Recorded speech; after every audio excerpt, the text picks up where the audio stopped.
Welcome back. Second episode of the Prepared Pod.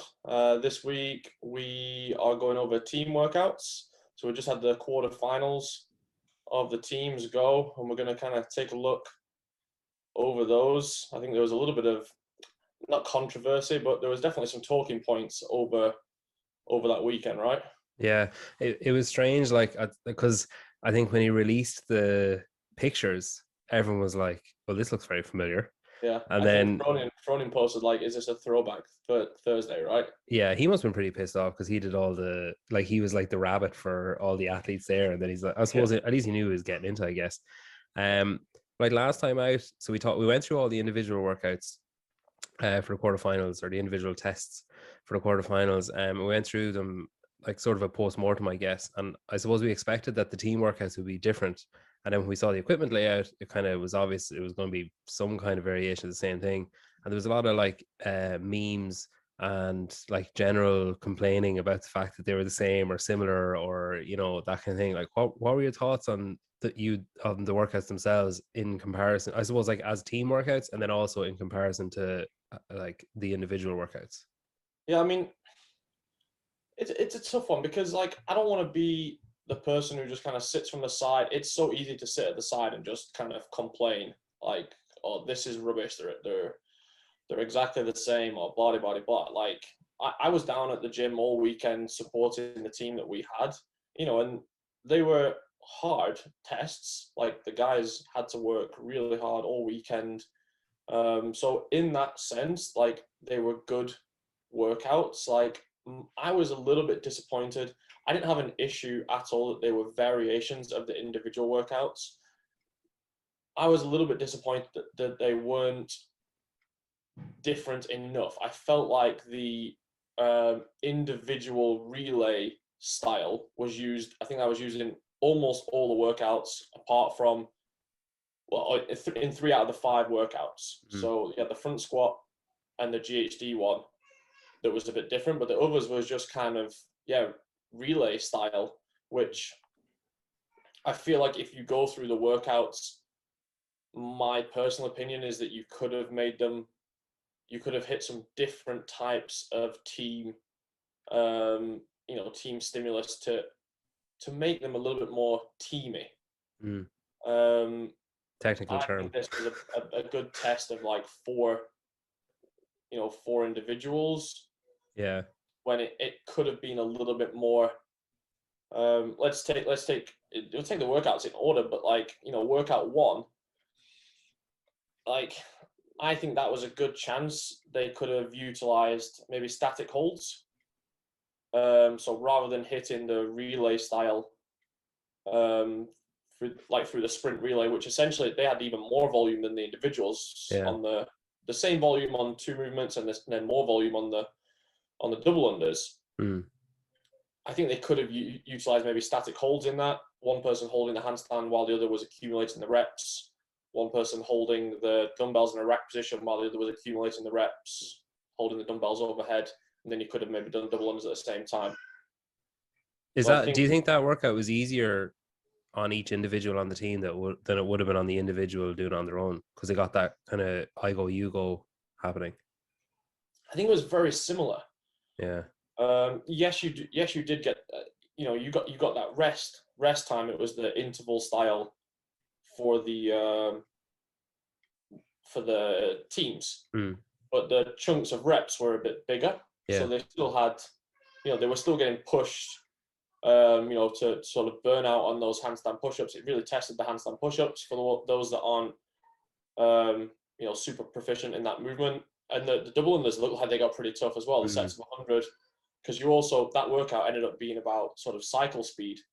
I watched the team at Walleye go, and I think they all went unbroken on almost everything, bar a few trips on the double unders, but they still didn't finish under the time cap. But then those other teams obviously went unbroken, but their cycle speed on that, and the dumbbell especially, like pulling the dumbbells up and pushing them down in the hang cleans, and then the same thing on the push press, like pushing them up and then pulling them back down to the shoulders. So that's kind of where the difference was made there. But I would have liked to see the sort of, I think that was a good opportunity to do some static holds in Yeah. that, which they've used quite a lot in the past. So I was surprised not to see that. Yeah. In test two, then you had, I suppose, the main, I suppose, stimulus here really is the synchro element, like that you have to have your timing, your communication, like if you're hurting on the GHD, you're going to need to like let your partner know, because the Yeah, last thing you want to do with that many reps is to do an additional one for no reason. Like, yeah, and this was a good team workout. Like the synchronization was hard. Like I actually judged that one, and oh my god, that is the hardest thing I've ever had to judge. Like pistols, I think are already quite difficult movement to judge. yeah, Like to really see that a lot of people when they do pistols, they push their knees really far forward, and it's often difficult to see if your hips are actually going below the knee, hmm, or if just you push your knee so far forward that now your hamstring is touching your calf. But yeah, like, yeah, sometimes you're not actually below parallel. But yeah, then watching two people do that at the same time and making sure that their feet were not hitting the floor at the front hmm, was like I was bog-eyed by the end of that workout. That was really tough. But that was a hard, that was a hard test. Like yeah, really good. Like I liked the synchro element in the GHDs and I mean the pistols were hard to judge, but it was a good test. Like the athletes had to talk to each other all the time. The rope climbs gave an opportunity. You weren't just held back by the slowest person, because the rope climbs gave an opportunity to split the reps a little bit as you wanted. hmm, I thought that was that was probably my favorite team test of the five. yeah. In number three, then they changed it, so it was 120, 120 in the individual, and they changed it to 100 and 120, and then 120 and 100 in this one. So is that like 20 wall balls and 20 calories? There isn't a huge difference there, really, for it to be like, any kind of major deliberation over who's going to do what, really. So is that mainly just like the minutia of the tactics that really they were like assessing, I suppose? Yeah, I think that another one, like they maybe could have been a bit more creative with that one. It wasn't, like I said, it wasn't such a hard decision. It was just like, okay, the rowing does take longer than the wall balls, so my better rower Yeah. should be doing more rowing, and that was probably what it came down to for most teams. Perhaps I would have liked to have seen maybe just a big, maybe that was an opportunity to just do a big chunk of reps and like a split however you want. Yeah. Um, you know, Same sort of total capacity, but maybe a little bit more. Maybe required a bit more talking or tactics between a team, some transitions maybe Mm. on the wall balls and the rowing. Rather, again, it was individual and then straight into individual. Yes, they did have to make a decision, I guess, on who did what, which would have had an effect. But the rowing and wall balls are pretty standard movements that everyone at that level can do. So I'm sure it wasn't a huge sort of ongoing decision on who was going to do what for that one. Yeah. And then 4 and 5, like, were basically just not changed at all. Like, they were exactly what was originally planned, where, I suppose you added up the 4 front squats. And then I was actually trying to look this morning. It's annoying. You can't see like what the individual person on each, because I assume that there's a lot of like sick weight being moved in that compared to the individual side, because you might have a team member that's more lopsided towards strength rather than cardio or whatever. Um, and then I think the last one, I suppose, like the main difference for the last one is if you're teammate number 4 and you're watching 3 people send it, and like you've got longer to be like, oh shit, like, with the adrenaline building, like waiting to go. So that's the real, if I was on a team anyway, that would be the first thing I'd be thinking of, is I don't want to go last. But I probably also don't want to go first. Yeah, I think that one, if I was going to choose one out of the 5 tests that worked well, like really good as a relay style, I think that one is a really good one, because it's a short burst of work, and yeah, the pressure does kind of build up person after person. Yeah, whether all 3 people smash it before you, Mm. and you want to carry on that momentum, or if you had one, because it had to go female, female, male, male. So, for example, your second female struggled with the weight, and then the pressure kind of gets onto those guys because the time cap was again relatively tight. So that is one where you're stood around for 7 to 10 minutes, getting pretty nervous about your turn to go in and send it, and that first snatch probably feels pretty heavy when you've been stood there for up to 10 minutes doing, you're only cheering. Yeah. And all of a sudden it's your turn to go. So I thought that one slow your breath down. I think that one was a good one to do as a relay style. And then the front squat, it's also, it is what it is. Like it's just a max test. Like maybe they don't need to do anything too fancy with that. So I think really, for me, I would have liked to have seen maybe a little bit more team, some forced communication on workouts 1 and 3. You think maybe they're holding stuff back for semis, like that they didn't want to say, like synchro gymnastics are the thing that you usually see in events, or like obviously I suppose they can't expect people to have access to a worm, so that's probably why they didn't include that. But like, do you think they're maybe keeping some cards up their sleeve because they need to give these events the opportunity to be like, okay, well, we need to leave something for them. We can't just have the same movements again in a different order, like.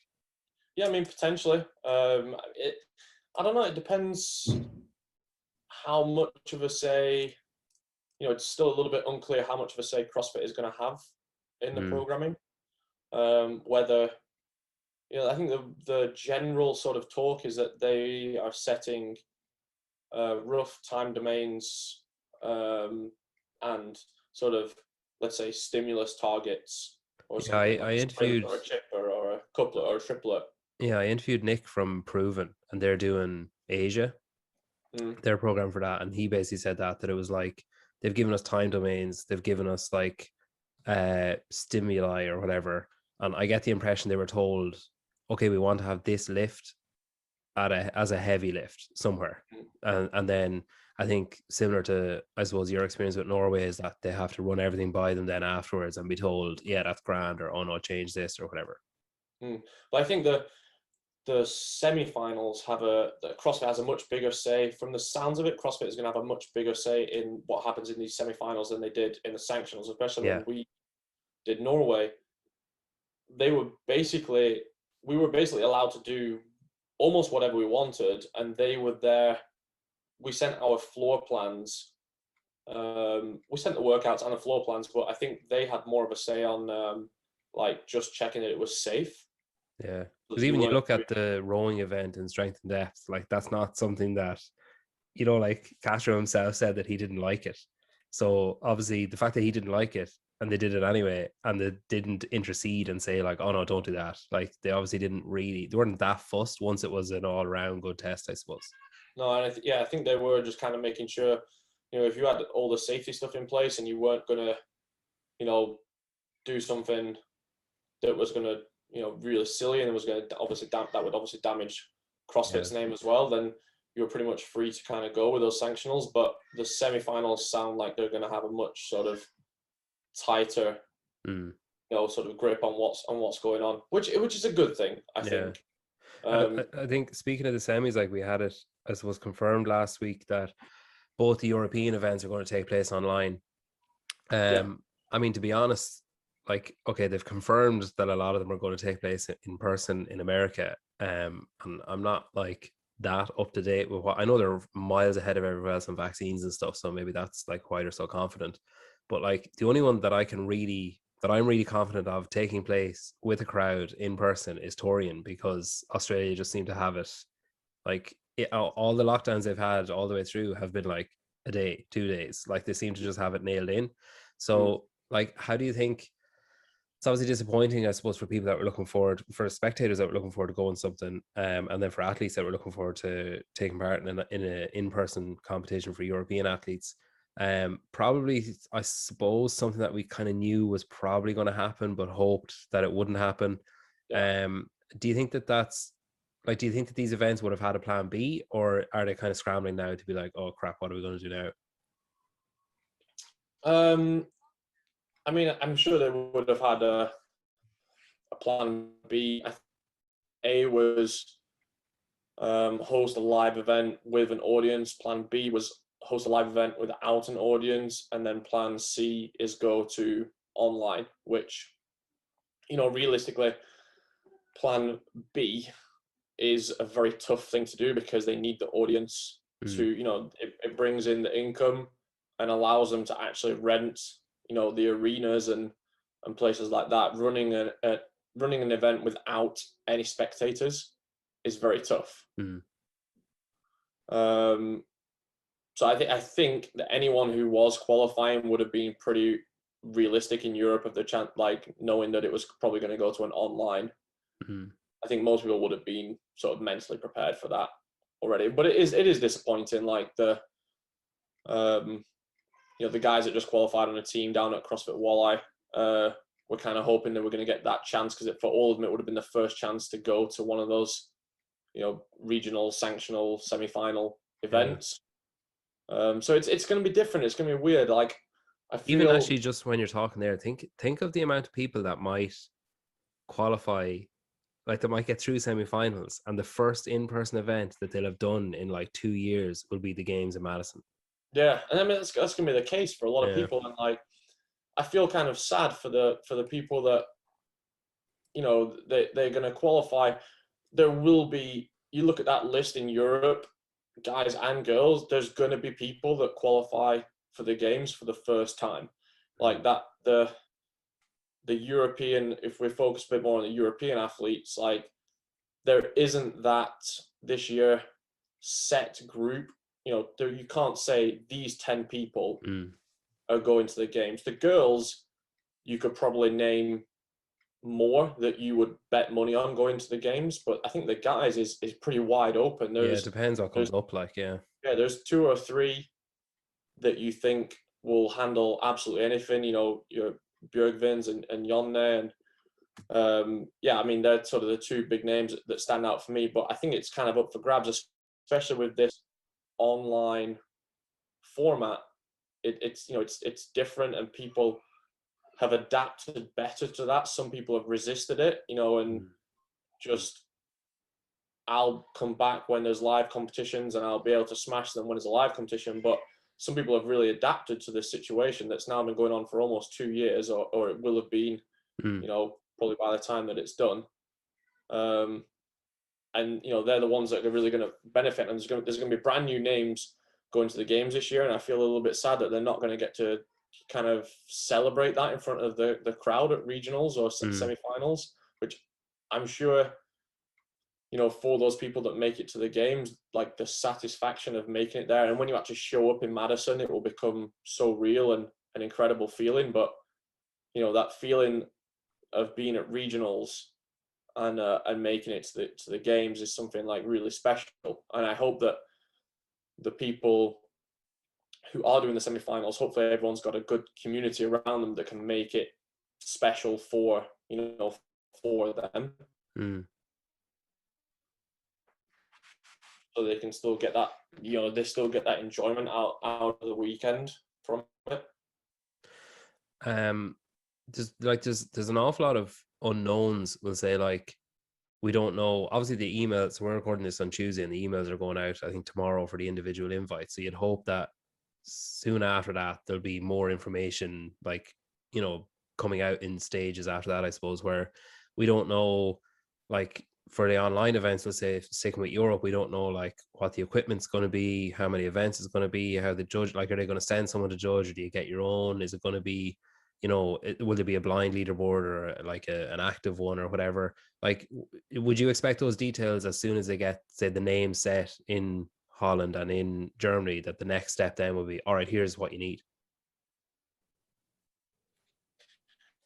Yeah, I hope so. Those sort of things. I mean, as long as it's the same for everyone, I guess. But those sort of things, when it was regionals, there were certain things that you knew were just taken care of. Like judges were there waiting for you, and the judging was the same for, it was the same group of judges that had been coached, for everyone. I think that's a really big question mark right now about, who is going to judge on these online events. Because even if everyone has a really good judge, it's still going to be the chat of the weekend, like this person's judge or this person's judge. Like, it just always is like that. Hopefully, if you're recruiting your own judges, they have to do maybe some sort of education beforehand that maybe CrossFit will host. Yeah. I guess it would be quite surprising if they just said, yeah, you can have a judge just like you can in the open. But, I'm sure they're going to do pretty detailed video reviews. Yeah, you see, that's the thing, that even just think about the quarterfinals of all the penalties, and like by and large, they didn't make a huge difference to the standings. But like when it's a much smaller field, it will make a massive difference. If huge someone difference. gets a penalty of 10 seconds or something, could plummet them and bring someone else up. And then you don't want a scenario where if the competition is running Friday, Saturday, Sunday, and then you're at like close of business on Sunday, you don't want like, oh, now we have to start our video review and we'll let you know on like Wednesday who's actually, like, because whatever about not having that moment of like, oh my God, I've made it to the games. Imagine waiting, like the deflation of waiting 3 days. Like you'd end up getting emails just like woohoo, and like, it'd just be the go to be gone out of it nearly. Like I hope you kind of, I mean, at least with the quarterfinals in Europe, I guess was it 9 o'clock in the UK that you found out? It was 10 in Sweden. So like, it'd be really nice to find out before you went to bed, right? Like, I just trying to go to sleep. Yeah. And I don't know, going into the last event, one spot out or whatever. Yeah. And like, okay, you'll find out in the morning. Do you think do you think it'll be, I think we talked about it where people kind of they did different events in different orders and stuff, like because the opportunity was there to do so, I suppose, because CrossFit kind of left the door open. Do you think that with these events that they'll be much more like, okay, you'll get your event at 2 o'clock, you have to have it done by 3:30, and then you get your second event at 5 o'clock and you have to have it done by 6:30? Yeah, I mean, I hope that it is like that. I hope it's run in a very similar way to the stage one of the CrossFit Games last year. I would really hate that you were able to redo events at this level. Like, okay, like there was potential to redo events at the quarterfinals, but I think very few people did that. If they did, maybe it was like the final one, the snatch. They maybe did that 2 days in a row, but I think at the semi-final level, it would be. I think it should be a a one and done situation. Especially, I mean, there's not huge time zone differences in Europe. I guess I don't know what is the biggest difference time zone in Europe. Surely can't be more than 3 or 4 hours. Yeah. Yeah, but I mean, it does make a bit of a difference, I guess. But I hope that it's run in the same way. Like you have, these 2 tests to do in this time, which I think is why I don't know where they're going to recruit the judges from. I mean, there's plenty of level 1, seminar staff or that's what I was just thinking. affiliate owners that maybe they would kind of look to recruit. But then it's also tough to ask people to travel, in COVID, even between city to city, So it's going to be really interesting. But that is a huge question that I'm looking forward to hearing the answer to. Be interesting as well about, say, like my direct example would be Sam and Jamie in the same gym have the potential to go head to head, and it'll be interesting to see if they say like, no, you can't do that. You have to go on your own. Like they did in stage 1 last year. Yeah, that's another big thing, because I think that would be recruiting someone, especially, recruiting someone that wasn't. If one of you is in Germany and one of you is in the Lowlands leaderboard, like doing them head against each other, so that you can compete, but not directly compete, so it's not so stressful. Maybe if you're doing it, maybe competing against someone inside your own region, might be a little bit, additional pressure that you don't want, and maybe a little bit of animosity or something as well, unless you're really, really good friends and both confident that you're going to qualify. But like recruiting someone, either going against a girl if you're a guy, or getting someone from the other leaderboard would be a pretty big advantage, I would say. Are you expecting like the workouts to be fairly similar from both events? Like obviously this is total conjecture. We can't really know, but like, do you think that because they're both events are gone online now, do you think that both events will be kind of maybe in touch with each other and saying like, how many events are you doing? What would you think about doing them the same couple of events and then having our own splash or whatever? I mean, it's interesting because like they've moved them to the same weekend, Yeah. which I think everyone's immediate reaction is that means it's going to be the same programming, so that maybe one doesn't get the extra week of practice, even though obviously it wouldn't matter, but they would have a week to practice the events essentially. I don't know how early they're going to release the events. Like when it was regionals, they did used to give you some practice time. That was one of the main, sort of things about regionals, that you did get some practice time to do the events. Yeah, that's funny because I actually just took that as, oh, we'll just put all the online ones this weekend and we'll just book that weekend off for online, no in-person events, we'll just do online. I never thought of, they're obviously the same then. Yeah, I never thought of that. Yeah, maybe that's what it is. I hope that it's different programming. Yeah, you'd assume it would be. Yeah, I think one of the main things was that each semi-final was going to be quite individual. I hope they do get to sort of express that individuality. I'm sure the hosts, each host semi-final would like to have the chance to do that. Well, part of the deal, I suppose, is that you earn it for the next time. So even like if you're Germany, you want CrossFit to say like, well, look how good of a job they did when they with the plate of shit that they were handed. Look how well they made it work and everything. Imagine what they could do if they had normal, like, let's let them keep it. So it's obviously it's not the ideal scenario to put your best foot forward, but like you make the best scenario you're given and you want to earn it for 2022 then. Yeah. I think it might just be, it's just obviously a bit, logistical, like three online competitions on the same weekend, getting 3 different programs released, like be a little bit sort of hectic, maybe, like trying to look at what workouts is for what competition, or how big the changes are for each one. I think you have to be, I think they had, so it wasn't really a judge, was it? They had like an operations manager, I think it was called, at the stage 1 of the games, that kind of took care of all the, they were in charge of like all the logistical things, because they're doing, I would imagine they're going to be pretty detailed in like the floor plans and things like that. Again, all that stuff's going to have to be spot on. So you're going to need, even weighing all the weights. Remember the stage 1, they had to weigh everything themselves. They had to weigh everything. And like all that stuff is a big stress. That is definitely something, like I would already be thinking now, if I was an athlete, or like what I've already started telling the couple of athletes that I'm coaching, like, you need to start thinking of people that you really trust to help you with these things, because you want a few things, kind of some pressures taken away from you. Obviously you don't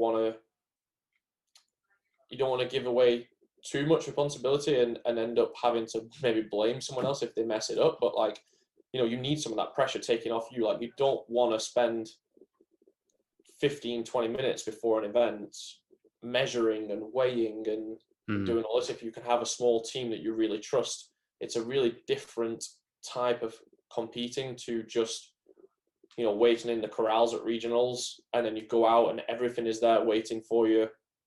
And almost always there's not a single issue with the equipment.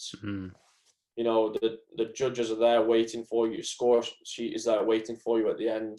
You don't have to video it from a certain angle. So those sort of things now is not something I will be leaving until the last week to figure out. Get your little team together of people that are going to be there supporting you with things like that all weekend. And they have to be there pretty much all weekend, because I'm guessing it's going to be 6 or 7 events across 3 days. At certain times. So it's going to be a full-time job for a few people. You've mentioned regionals a couple of times there. I think, like, obviously this, it's hard to judge the success of this season off this season because it's been so unusual, I suppose. But like, we've kind of returned to that funneling method that used to be there with regionals, where it was very clear. I remember watching an Arm and Hammer video when sanctions started, and he went through like how he had a little diagram done up, and he went through where everyone does it, and then a few more people make it to regionals, and then even less amount make it to the games. And then he had another video where it was like sanctionals, and it was like, so everyone does it, and then these people can also go and do this thing over here, and it was just so confusing to watch. Like, and even I remember explaining to family members like how different people were qualifying, and you were like, no, that person qualified that way, but this person's qualifying this way or whatever.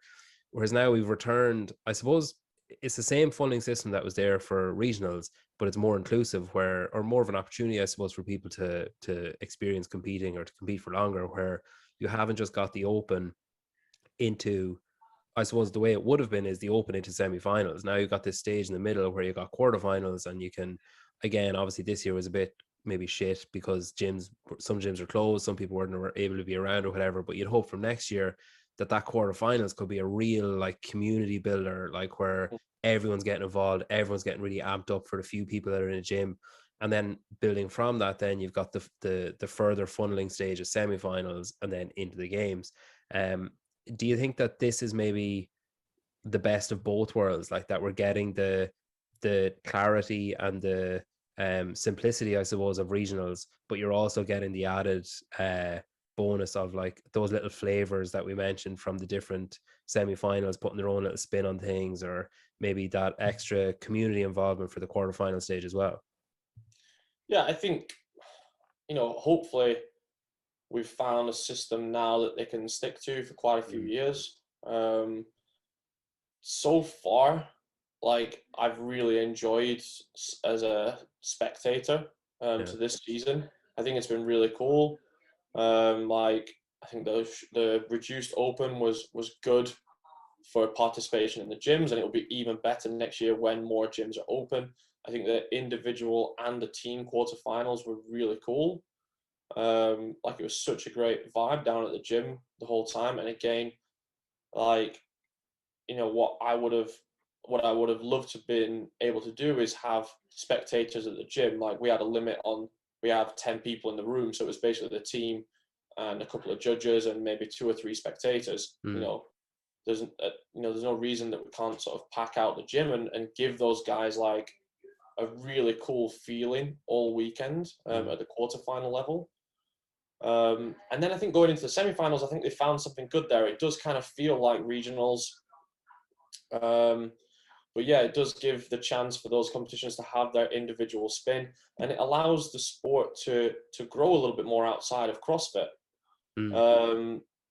Like they can bring in their own sponsors, and it gives programming. We got the opportunity when it was a sanctional to do programming for an event, and like you said, Proven are doing the programming for Asia, and I'm sure that the programming will continue to get sort of outsourced, and as well as all the other sort of features that go into making a competition now get outsourced from somewhere else, and it allows people to build businesses around the sport a little bit more, and not just, obviously CrossFit had all that taken care of before, and maybe there wasn't as much room for growth for the other sort of smaller companies, or for athletes looking to what are they going to do after being an athlete. Is those opportunities now a bit more available with this slightly looser style of the semifinals compared to the uniformity of regionals?